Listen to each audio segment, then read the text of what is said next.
Imagine taking a job at a remote, secluded business just to survive. You keep your head down, do the work, and hope to send money back to your family. But eventually, your bosses decide your services are no longer required. Except you aren't fired, you are executed. This was the reality in mid-century Mexico. Between 1955 and 1964, the country's urban centers were rapidly modernizing, but out on the rural fringes, the law was much harder to enforce. Out in those fringes, two sisters named Delfina and Maria de Jesus González operated a highly secretive brothel. On paper, it was an opportunity for employment.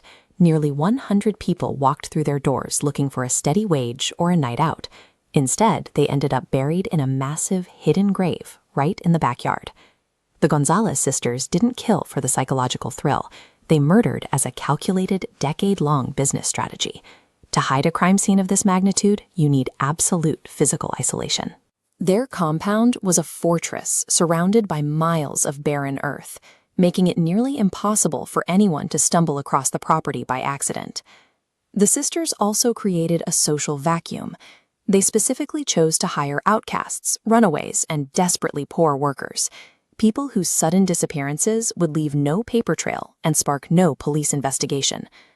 This absolute detachment from the outside world was a necessary feature of their operation.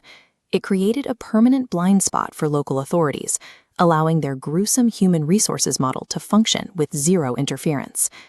Over a 10-year span, the sisters actively recruited at least 80 desperate women to staff their brothel.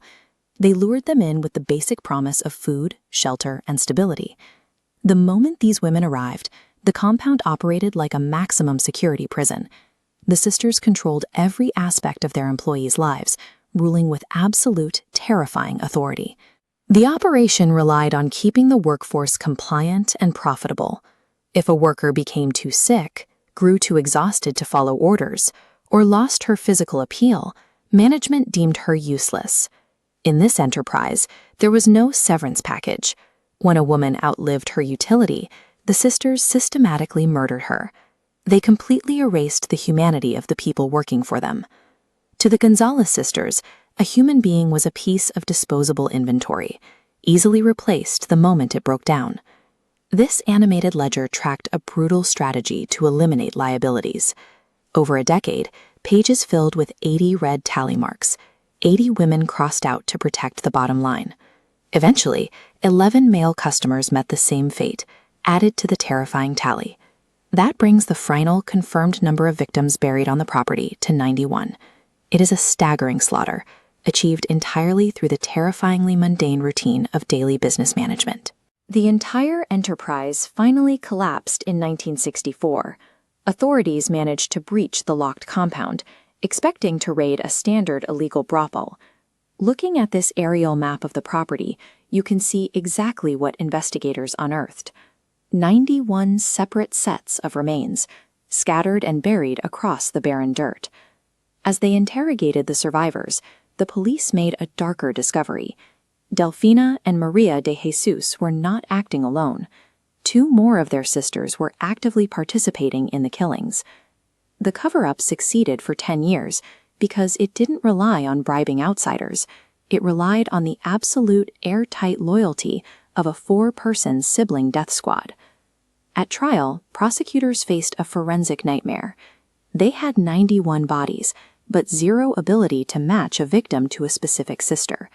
Because they operated collectively, holding victims down and moving bodies, the court found it legally impossible to assign an individual body count.